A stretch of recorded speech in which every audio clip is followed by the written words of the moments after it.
Most people finish ORV and feel something they can't name. There's a moment near the end of Omniscient Reader's Viewpoint where you realize the story was never about what you thought it was about. Not the apocalypse, not the scenarios, not even the characters. It was about you, sitting there, reading. Beat, 2 seconds of silence. And that's when it gets uncomfortable. Most people who finish ORV describe this feeling of weight, like something got left behind inside them that wasn't there before. And they go online looking for someone who can explain it, and they find thousands of comments from people saying the same thing. I don't know why I'm crying. I finished it 3 weeks ago and I'm still not okay. I've never felt this way about fiction before. I want to talk about why that happens, because it has almost nothing to do with the plot. Here's what most analysis of ORV does. It talks about the narrative structure, the way the story within a story works, Kim Dokja's arc, Yoo Jung-yuk's trauma, the constellation system, the world building. All of that is real. All of it matters, but none of it explains the feeling. Because here's what's strange, ORV is not a perfectly written story. There are pacing issues. The middle arcs drag.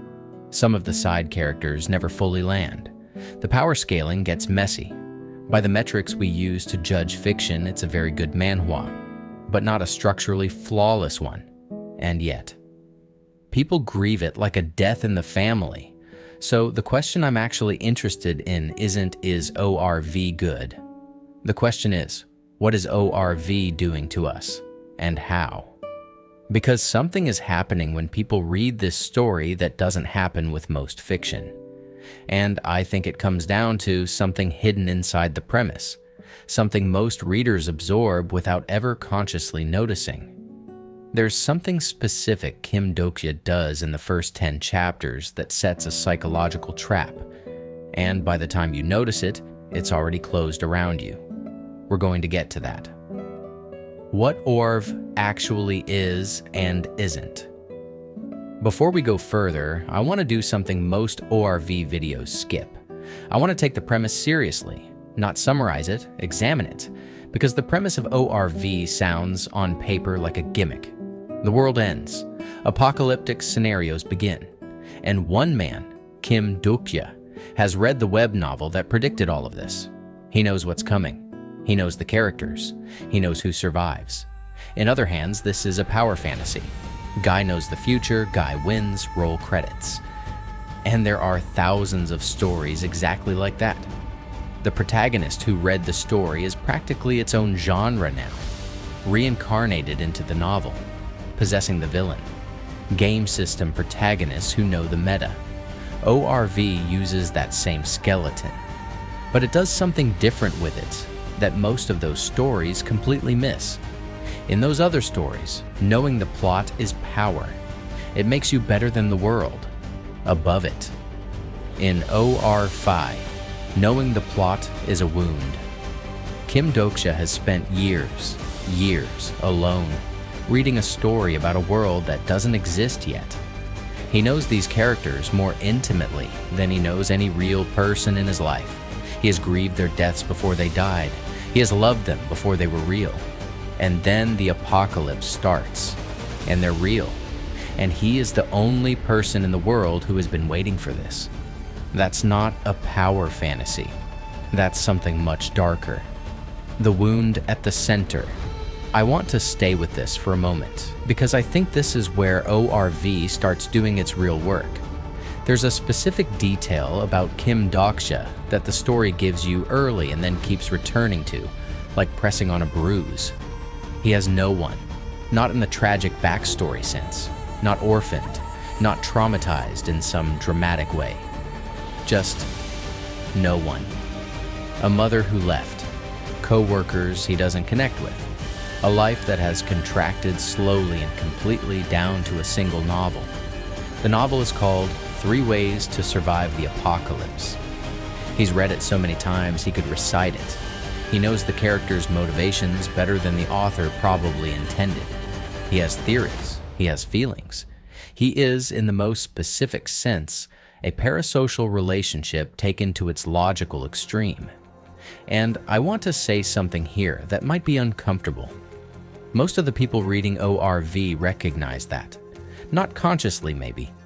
But there's a reason this story found its audience in people who read obsessively. People who've had a book or a show or a manhwa mean more to them than most things in their physical life. ORV starts by showing you someone like you, and then it shows you what that person is actually going through. This is the trap I mentioned, because once you see yourself in Kim Dokja, the story stops being about him. Here's the trap. The first 10 chapters of OR-Fi do something very specific. They give you Kim Dokja's interiority. Deeply, almost uncomfortably, you're inside his head. You know his loneliness before he admits it. You know his need before he acts on it. And then the apocalypse starts. And suddenly Kim Dokja is useful. He's needed. These characters he's loved from a distance. They need him now. He can save them. He can save the world because he's the only one who read the story. And the reader feels that, viscerally. Because we know exactly what it means to have spent years inside a story that nobody around you cares about. And we know what it would feel like to have that story matter suddenly. To have all that lonely, private love turn out to mean something. ORV sells you on that feeling. And then, slowly, over hundreds of chapters, it starts asking whether that feeling is healthy. Why Kim Dokja is disturbing. Let me say something that ORV's most passionate fans sometimes get defensive about. Kim Dokja is not a well person. I don't mean that as a criticism, it's the whole point. But I think it gets softened in fandom in ways that actually flatten what the story is doing. Kim Dokja has a specific psychological profile that the story is precise about. He does not believe he deserves to be loved. More than that, he does not believe he is real in the same way other people are real. He moves through the story convinced, on some fundamental level, that he is a supporting character, that his role is to enable other people's stories, that the best he can hope for is to leave behind something useful when he's gone. He's self-erasing in a way that reads, at first, like selflessness, like heroism. But watch what happens when someone tries to turn the camera on him. He deflects, he jokes, he performs the role of a minor character because he doesn't know how to exist as a main one. This is the thing that separates ORV from other stories that use the self-sacrificing hero archetype. Most of those stories frame it as nobility. ORV frames it as damage, and the story's central emotional project, running under everything across every arc, is other characters refusing to let Kim Dokja disappear. Yoo Jung-hyuk, who keeps dragging him back into the frame, Lee Ji-hye, Lee Hyun-sung, Jung Hee-won, people who insist on seeing him even when he's trying not to be seen. The question ORV is really asking is whether a person who has spent their whole life as an audience can learn to be witnessed. That's not a plot question. That's a therapy question. The reader who can't stop reading. Here's where I want to introduce the layer of ORV that I think is its most underappreciated piece. The meta layer isn't just a clever narrative trick. It's the entire emotional spine of the story. Because Kim Dokja doesn't just know the plot. He loves the story. He has always loved the story. He will argue with you about the author's intentions. He has headcanons. He has grief for characters who died 50 chapters ago.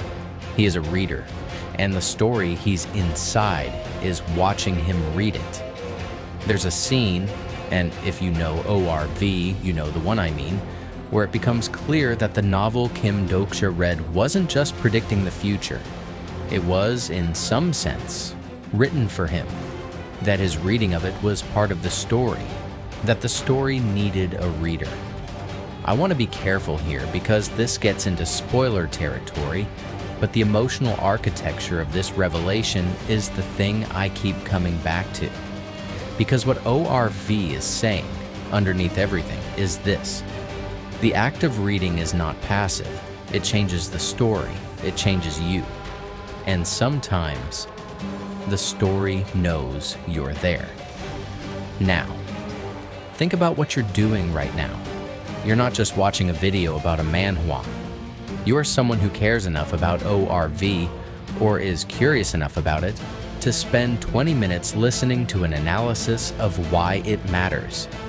You're a reader, and ORV is quietly a love letter to that. But there's a cost to that love letter, and I think it's why ORV's ending hits some people differently than others. Stay with me. What ORV is really about.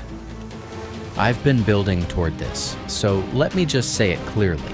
ORV is a story about loneliness, specifically the kind of loneliness that comes from loving things too deeply in a world that doesn't have space for it. It's about what happens to a person when fiction becomes more real than reality. Not as a cautionary tale, not to say that's wrong, but to ask, with real tenderness, what do you do with that love? Because Kim Dokja loves 3 ways to survive the apocalypse the way some of us love the things we love, completely, without apology, even when it costs him.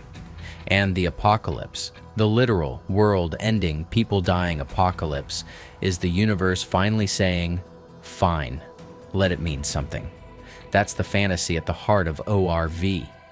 Not the power, not the system, not the scenarios. The fantasy that the thing you've been quietly, privately devoted to will one day turn out to have been worth it. That loving a story deeply, even when it isolated you, even when no one around you understood it, was not wasted time. That the story knew you were there. And this is why ORV hits so hard for people who came to it during specific periods of their lives, during grief, during isolation, during the years when real human connection was hard and fiction was not. It doesn't just entertain you, it validates you. It says, the person who found comfort in stories, who built a whole inner world around them, who felt things for fictional characters that they couldn't always feel for real people. That person is the hero of this story. The thing that separates ORV from everything else. I want to take a step back and say something comparative, because context matters here. Solo leveling is incredible. I've talked about it on this channel. The power fantasy it delivers is clean and satisfying in a way that almost nothing else in the medium does. Tower of God is one of the most ambitious structural experiments in manhwa history. Weak Hero is a masterclass in using violence to talk about class. These are all great works, but none of them do what ORV does, because ORV is one of the only long-form manhwa that is genuinely interested in the reader. Not the audience as a collective, you specifically sitting there, choosing to spend your time in this story. It keeps breaking the fourth wall in ways that should feel cheap and don't. It keeps asking, who is telling this story and why and for whom? And the answer it arrives at, slowly, painfully, over a massive page count, is that stories need readers the way people need witnesses. That being seen by a story is a form of being known. That's not a plot point, that's philosophy. And you can feel it working on you even if you've never consciously articulated it. There's a reason the ending destroyed people who were already grieving something else entirely. And here's the thing about that. ORV is structured so that the emotional climax is not about saving the world. The world gets saved, or something like it. But the actual emotional gut punch, the thing that makes people put down their phone and stare at the ceiling, is a scene between 2 people, a reader, and the story he loved. It's intimate, quiet, and it arrives after hundreds of chapters of noise. That contrast is the technique. After everything, all the scale, all the tragedy, all the power, the story says, this is what it was really about. this small, private thing. It earns the intimacy because it made you wait for it. Why it hits you after, not during. Here's the last thing I want to say. ORV is a story that works differently on rereads. And I think that's because the first time you're following the plot. You're anxious about the characters. You're trying to keep track. But the second time, or when you sit with it after finishing, you start noticing what the story was doing underneath. You notice how early the tragedy was seeded, how the loneliness was there in chapter 1 quietly in every line of interiority, how the story kept telling you in the margins that Kim Dokja was preparing for an ending, not the world's ending, his. And once you see that, you read his warmth differently, his humor differently, the way he stays in the background differently. He isn't self-effacing because he's humble. He's self-effacing because he's already said goodbye. And that's the thing that breaks people when they get there. Not the dramatic scenes, though those land, but the retroactive grief, the going back and seeing all the places where the story was already mourning itself. That's what exceptional fiction does. It doesn't just move you in the moment. It rewrites your memory of what came before. This is why the ending lands differently depending on where you are in your life. If you've ever had to learn how to let something go, a person, an era, a version of yourself, the last arc of ORV will find exactly that place and press on it. It's not a coincidence that ORV gets described in grief language. I'm not okay. It left a hole. I miss it, and I just finished it. That's not hyperbole. That's the story working exactly as intended, because it gave you someone to love, a character, a world, a story within a story, and then it showed you what it looks like to love something you can't keep. And it said that was okay, that the love was real even if the thing doesn't last, that reading it changed you, that being changed by a story is not embarrassing. It's what stories are for. If you haven't read ORV, I genuinely envy you. You have the whole thing ahead of you.